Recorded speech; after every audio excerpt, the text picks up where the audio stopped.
مجلس قوام حبرة وانجيلاويان أبيات كريستيانات تجراي مقالة بسم أبون ودن منفس قدسن حدا أملاخ آمين. حريانا سلامن طرحي وانجيل دما فلفل سلامن بر فلفل هوكت أيكونن تجراي زتفلالي هايمانوتاتن أملاخاتاتن بنصعنت بمكة عالم بسلامن حقيفة نعشحات عمتات قصلتن زلان عدية زي زخون أكال زمسكرو حقي إذا خمزي إنها أب قرب أوانات ناي حزبنا سفحين مستوى على اللبي كنقوم نجر زي مرعين حادنة سلامن حزبنا نخشرشر زقبرن حق منقستاو مبت زقدبن سبعو مسل زقففن تحستو زلوو بميديا زوزع زلو حسابات كرمن زي قلت أنا مهانون خنجلز نفتو ناي مزرابن حساب كان امنت كان بنصعنت ناي مجلاص مسل حزب تግራይ بقالسو ኣብ ሕገ መንግስቲ ፌደራልን ክልልን ክሰፍርን ክትግበርን بقالسو ዘጽሕፎ መሰልን ከምኡ ድማ ተፈጥራዊ መሰልን እዩ ወንጌል ምስባኽ ሰላም ምስባኽ እዩ ወንጌል ምስባኽ ሰባት ካብ ዓመፃን ወንጀልን ክርሕቁ ዝምዕድን መንፈሳዊ ህይወቶም ክቐንዕ ዘምህር መሰረት ሰላምን ፍቅርን እምበር ንጎነፅ ምክንያት ክኾን ኣይኽእልን ኣብ ቀረባ መዓልቲ ብስም ጥምረት ትካላት ሃይማኖት ዞባ መቐለ ኣብ ሚድያ ዝቐረቡ ሓሳባት ኣጻጺና ድሕሪ ምስትበሃል እዞም ዝስዕቡ ሓሳባት ክእረሙን ገሊኦም ዘይውክልና ውሳነ ሓሳባት ምዃኖም ክንገልጽ ንፈቱ ሓደ ሎሚ ኮነ ጽባሕ ሰላም ማዕርነት ምክኣልን ሓድነትን ቅድሚት ንሰርዕ እንተኾነ ግና ኣብቲ ሚድያ ብኣቦታት ሃይማኖት ኣቢሉ ዝቐረበ ሓሳብ ኣባይታ ዘይተፈጠረ ስግኣት ከም ዘሎ ጌርካ ዝቐረበ ነገር ናይ ምዝራብን እምነትካ ናይ ምስፍሕፋሕ ሕገ መንግስታውን ተፈጥራውን መሰል ንምግዳብ ብዝመስል መልክዑ ምቕራቡን ዕርቡን ክልከላ ዝመስል ሓሳብ ብምዃኑን ቅዋምና ኣይኮነን ካልኣይ ኣብቲ ብኻልኦት መራሕቲ ሃይማኖትን ብመጋቢ ኣድሓኖምን ብዝርዝር ዝቐረበ ብዛዕባ ምክኣል ሰላምን ሓድነትን ካልኦት ተዛመድቲ ሓሳባትን ቅቡላት እንትኾኑ ኣብ ኣደባባይ ወንጌል ምስባኽ መሰል ሰብ ምድፋዕ ብዝመስል ኣገላልፃ ዝቐረበ ሓሳብን ብድሕሪት ካሊእ ደፋኢ ኣካል ከም ዘሎ ገይሮም ዘቕረቡ ሓሳብ መብት ደቂ ሰባት ንምግዳብ ዘይድህሰስ ብጭቡጥ ዘየለን ሓሳባዊ ጸላኢ ምስኣል ዘይቅቡልን ሚዛናውነት ዘይብሉን ዘይውክለናን ምዃኑ ንገልጽ ኣብቲ ዝቐረበ ሓፈሻዊ ሓሳብ ተመርኪስና ሰላምን ሓድነትን ምክኣልን ሃይማኖትን ንድግፍን ንኣምንን ክልተ ናይ ዝኾነ ይኹን ውልቀ ሰብ ወይ እውን ጉጅለ ህዝብን መሰልን ክብርን ዝትንክፉ ምንቅስቃሳት ንኹንን ሰለስተ ማዕርነትን ነፃነትን ሃይማኖታት ኩሎም ደቂ ሰባትን ነኽብርን ንድግፍን ኣርባዕተ ሕገ መንግስታዊ መሰላትን ሰብኣዊ መሰላትን ክኽበሩ ንድግፍ ካብዚ ብምጋስ ነዞም ኣብ ላዕሊ ዝተጠቐሱ ኣርባዕተ ሓሳባት ዝጥሕስን ዝጻረርን ምንቅስቃስ ተቐባልነት ዘይብሉ ምዃኑ ክነፍልጥ ንፈቱ ወንጌል ሰላም እምበር ህውከት ክኸውን ኣይኽእልን ጉንበት 7 2018 መቐለ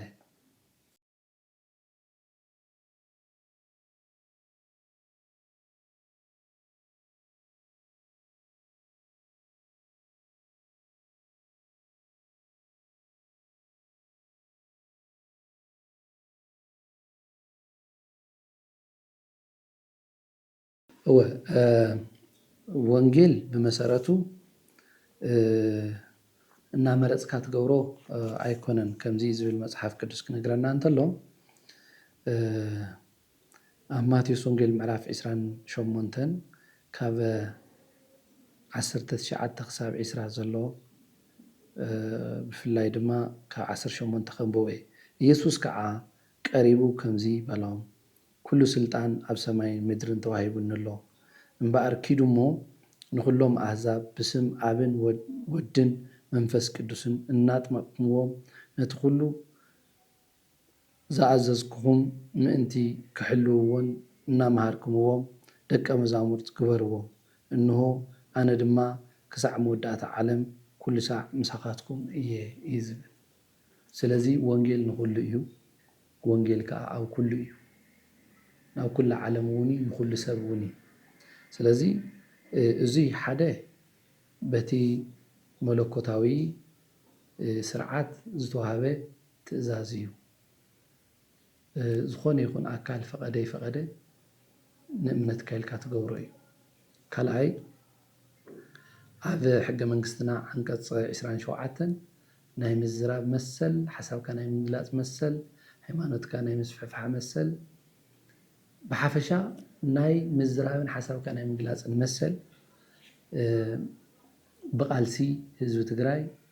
ኣብ ሕገ መንግስቲ ዝተቐመጠ እዩ መሰል እዩ ኣነ ናይ ምዝራብ መሰል ኣለኒ ናይ ምምንጫቅ መሰል የብለይ ኣነ ሓሳበይ ናይ ምግላጽ መሰል ኣለኒ ትሰብ ከዓ ናይ ዘይምስማዕ መሰል ኣለዎ ስለዚ ኣብዚ ወፂ ዘሎ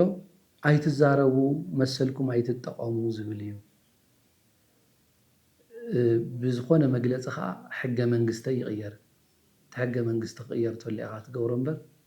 نتي حق منجستاون تفترعون مسل زقد بنجر بمجلس هو سيخل سلازي حق منجستاوي حساب سلازلو إيو نقاوم وزلنا كالاي حسابو بنصانت نزغلص سب زقاوم سب አሉ ይልካ ነቲ መብቱ ዝተጠቀመ መብትካ ይተጠቀም ኢሉ ንዝኸልከለ መሰል ክትገብረሉስ ነቲ መሰሉ ዝተጠቀመ ክትክልክል ይትኽእል ናይ ምዝራብ መሰል እንየካ ኢሉ ሕጊ እንድሕርሂቡኒ አይ ናይ ምዝራብ መሰል የብልካን ዝብል ግለሰብ እንተመፅዩ እቲ ሕጊ ተጻሪሩ ዘሎ ሰብ ገዲፍካ ነቲ ሕጊ ነቲ መሰሉ ዝተጠቀመ ትዕፍነሉ መንገዲ ይህሉን ማለት እዩ ትክክል ኣይኸውንን ከምኡ ምዃኑ ኣነ ብጣዕሚ ዝገርመኒ ሰብ ንምንታይ እዩ ስለ ቃል ኣምላኽ ስለ ወንጌል ክሰምዕ እንተሎ ዘንገፍግፎ ኣይርድአንን ኣብዛ ከተማ ስለ ሳሙና ስለ ፈሳሲ ሳሙና ክንሰምዕ ሓንቲ መዓልቲ ተኸልኪለ ይፈልጥን ብሞንታርቦ እዝንና ክሳዕ ዝብሳዕ ንሰምዕ ኢና ዋይ ንዑ ንምንታይ እዩ እቲ ድምፂ ንሱ ዘይረበሾ ዝኾነ ሰብ ስለ ወንጌል ተተዛሪቡ ስለ ዲስፕሊን ስነ ምግባር ዝዕሪ መንፈሳዊ ህይወቱ ዝዕሪ ነገር ተነጊርዎ ዘቆጥዖ ንምንታይ እዩ እሞኸ ብመግለፂ ዲኸ ንሱ ክእረም ነቲ ሰብኣዊ መብተይ ሰብኣዊ መሰለይሲ ብኸምኡ መንገዲ ድዩ ክኽልከል ዘለዎ ዝብል ሕቶ ስለ ዘለና እዩ ስለዚ ሓደ ሕገ መንግስቲ ዝፈቀዶ ናይ ምክልካል መሰል የብሎም ቶም ከምኡ ዝበሉ ኣካላት ተኸዓ ኢልና ብፍቅሪ ብሰላም ንንበር ሓቂ እዩ ናይ ኩላትና ድሌት እዩ ሰላም ማንም ዝፀልዓ ሰብ የለን እንኳን ዶ ናይ ሃይማኖት መራሕቲ እንኳን ዶ ሃይማኖት ኣለና ዝብሉ ሰባት እንስሳት እኳ ሰላም ይደልያ ስለዚ ካብ ሓጢኣትኩም ተመለሱ ካብ ዓመፃ ንመለስ ሰናይ ነገር ንግበር ናብ ቃል ኣምላኽ ንመለስ ኣይምለስን ናይ ማል መብት ኣለዎ ከምኡ ግን ኣይትበለኒ ወይ ከዓ ኣይትበል ኢልካ ናይ ምግዳብ ግን ትክክል ኣይኸውንን ካሊእ ብድሕሪት ትብል ዘረባ ኣላ ናይ ተልእኮ ተሸከምቲ ጌርካ ናይ ምቕራብ ዘይፍለጥ ሕቡእ ፀላኢ ፈጢርካ ዘይትንተን ዘይድሰስ መን እዩ ኣበየሎ ብኸመይ ገሌልካ ዘይትንተን ግን ተልእኮ ፈፀምቲ ኢልካ ኣሸቁሪርካ መሰል ምሕዳግ ትክክል ኣይኮነን ማለት እዩ ብጭቡጥ እንተልዩ ከምኡ ዓይነት ተልእኮ ዘለዎም ሰባት እንተልዮም ብጭቡጥ ተልዩ ክቐርብ ይኽእል እምበር ዘይርአ ሂድን ፀላኢ ፈጢርካ እዋ ኣሳቢቦም ከምዚ ክገብሩኒ እዮም ኢሉ ሰብ ተሸቁሪሩ ክነብር ትግራይ ሰላምን ፍትሕን ዝነገሰላ ክትኮን ዳ እምበር ትውልዲ ዝሽቁረረላ ክትከውን ናይ ማንም ሰብ ቃልሲ ኣይኮነን ስለዚ ፍትሒ ዝነግሰላ ሰላማ ዝበዝሐ ማዕርነት ዝነግሰላ ምክብባር ዝነግሰላ ሰላም ዝዓሰላ ክትከውን ናይ ኩላትና ትምኒትን ፃዕርን أوزيون كلاتنا سرحنا نسرح مالتي انتقونا جن زي الرأي صلاقي فتيركا سبات نخشقرارون نخسوقون مقبار جن تخكل هيكونا نايمان تلقخو تشكيمو أوزي وانجيل سبخيل ناي سماي تلقخو تشكيمنا جن إتا ناي تعد حقون فقيدو لنا إنا حقاو سونت حزنا ننقصاص مالتي سلازي إذا كايدا زي يوتي كنقبلو زي جبرنا مالتيو بسلام نبرجن بسلام نملالس نكبابر نكعال زينا كلاتنا دليتن حسابن انت خونا جن زي الرأيو زي جبطو نقراتنا فتركا بدحريت مساب في الله كالي بقى نتي مسلكا نمعفان مسارعيتيا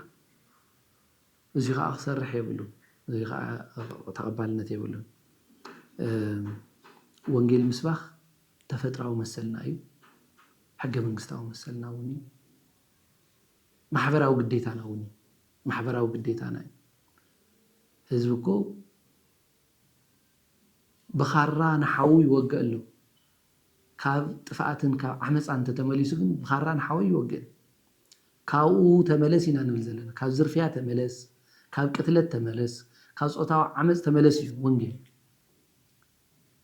اتناي مدحان قال انت سميع سب كاب كفاعت من قد يزملس سلازي ويس اتي زفصم زلو عمس عن ونجلن يقصل يو سب امنتو تزفلت امنتو بتخكل اتتولد تزمهر قتلت عمز زرفيا صتاو عمز اي محلون بأسي عقرقر اي محلون نسو سلازي تسرح ايو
هو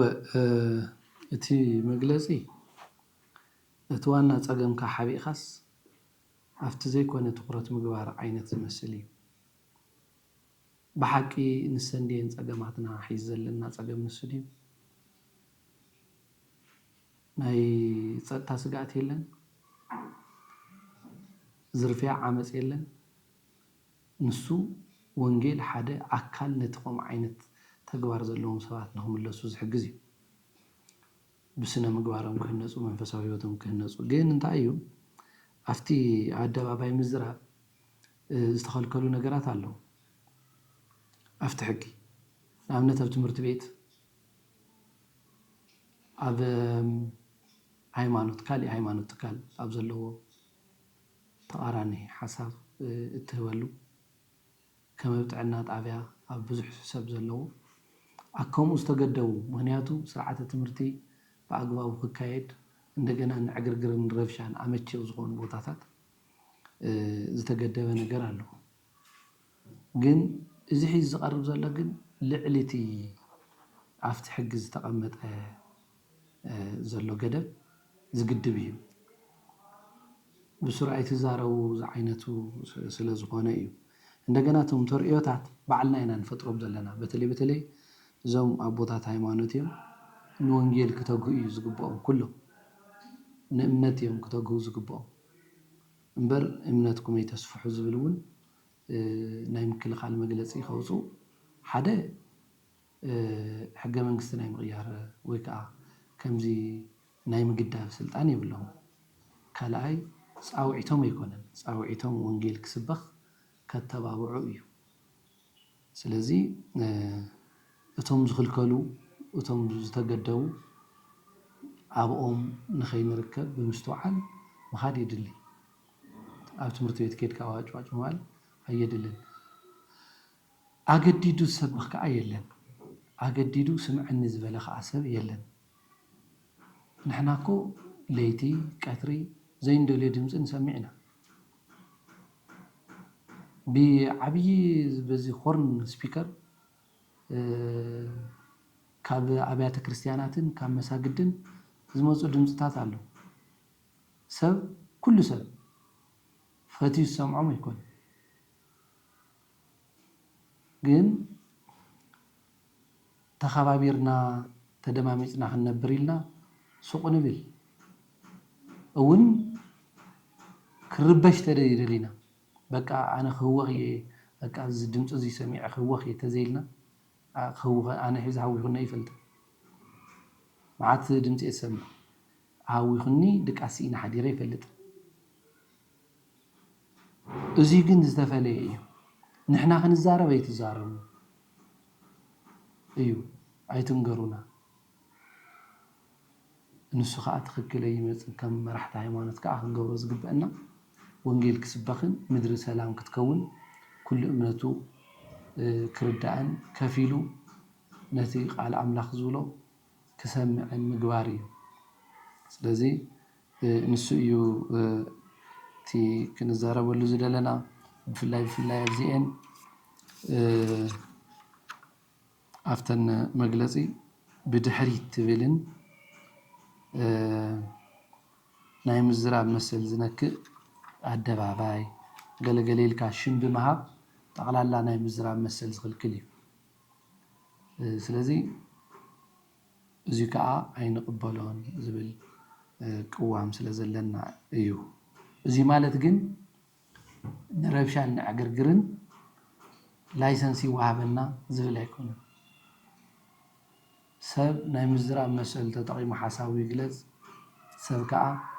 ናይ ዘይምስማዕ መሰሉ ተጠቂሙ ዘይምስማዕ ይኽእል እዩ ንሰባት ብዝርብሽ መልክዑ ዝግበር ምንቅስቃስ ተልዩ ማንም ሰብ ይድግፎን እንተኾነ ግን ወንጌል ስለተሰበኸ ረብሻ እዩ ኢልካ ምፍራጅ ከዓ ትኽክል ይመፅእ ማለት እዩ እዚ ዝሓዘ እዩ እቲ ሓሳብ ስግኣትና ቀብዲ መሲሉ ተራእዩና ንዝኾነ ክልከላታትስ ዕርቡን